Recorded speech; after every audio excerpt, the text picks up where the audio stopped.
പ്രിയമുള്ളവരെ, മലപ്പുറത്ത് കടുത്ത ചൂടിന് ശമനമേകിക്കൊണ്ട് വേനൽ മഴ കടന്നു വന്നു. ഇന്ന് വൈകുന്നേരമാണ് വേനൽ മഴ വന്നത്. അത്യാവശ്യം നല്ല മഴയാണ് പെയ്തത്. അപ്പോൾ നമ്മൾ NH66 ആറുവരി പാതയിലൂടെ ഈ വേനൽ മഴയത്ത് 2 ഓവർപാസിൻ്റെ മുകളിൽ നിന്ന് നമ്മളെടുത്ത വീഡിയോസാണ്. ഈ മഴയത്ത് നമ്മുടെ ഈ പുതിയ പാതയിലൂടെ വാഹനങ്ങൾ പോകുന്ന കാഴ്ചയാണ്. മഴയത്ത് നമ്മുടെ ഈ ഒരു 6 വരി പാതയിലൂടെ വാഹനം ഓടിക്കുമ്പോൾ വളരെ ശ്രദ്ധിക്കണം.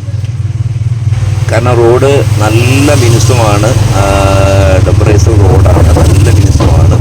ചിലപ്പോൾ നമുക്ക് വാഹനങ്ങൾ അത് സ്പീഡിൽ പോകുമ്പോൾ ബ്രേക്ക് ഇട്ടാൽ തന്നെ മഴയത്തൊക്കെ തെന്നിപ്പോവാൻ സാധ്യതയുണ്ട്. അപ്പോൾ വാഹനങ്ങളൊക്കെ ഓടിക്കുമ്പോൾ മഴയത്തൊക്കെ ഓടിക്കുമ്പോൾ പ്രത്യേകം ശ്രദ്ധിക്കാം. പ്രത്യേകിച്ച് ഈ മലപ്പുറം ജില്ലയിലൊക്കെ ഈ NH66 ആറുവരി പാത കടന്നു പോകുന്നത് ഇതുപോലെ വളരെ താഴ്ന്ന സ്ഥലങ്ങളിലാണ്. അധിക സ്ഥലങ്ങളിലും താഴ്ന്ന സ്ഥലത്താണ്. അപ്പോൾ മഴയൊക്കെ ഉണ്ടാകുമ്പോൾ മഴവെള്ളം അത്ര പെട്ടെന്ന് 2 സൈഡിലുമുള്ള വെള്ളം പോകാൻ വേണ്ടി ഉണ്ടാക്കി വെച്ച ഈ ഡ്രൈനേജിലൂടെ സ്പീഡിൽ വെള്ളം ഒഴിഞ്ഞു പോകണമെന്നില്ല. അപ്പോൾ വെള്ളം ഉണ്ടാവും റോഡിൽ.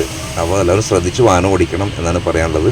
ട്രാഫിക് നിയമങ്ങളൊക്കെ കറക്റ്റ് പാലിച്ചുകൊണ്ട് മഴയത്തും മഴയല്ലാത്ത സമയത്തും നമ്മൾ പുതിയ പാതയിലൂടെ വാഹനം ഓടിക്കുമ്പോൾ ശ്രദ്ധിക്കണം.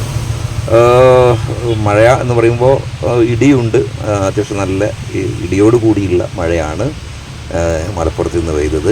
അപ്പോൾ ചൂടിനൊക്കെ ഒരു ശമനമുണ്ട് കേട്ടോ. നിങ്ങളുടെ നാട്ടിലൊക്കെ മഴ പെയ്തോ? മഴ ചെയ്തിട്ടുണ്ടെങ്കിൽ ഒന്ന് കമൻറ്റ് ചെയ്യട്ടോ. നമ്മുടെ പേജിലൊക്കെ ആദ്യമായിട്ട് നിങ്ങൾ വീഡിയോ കാണണമെങ്കിൽ നമ്മുടെ പേജ് ഒന്ന് ഫോളോ ചെയ്ത് വെച്ച് നമ്മളെ സപ്പോർട്ട് ചെയ്യുന്നതാണ്. അപ്പോൾ നമുക്ക് മറ്റൊരു വീഡിയോയിൽ വീണ്ടും കാണാം.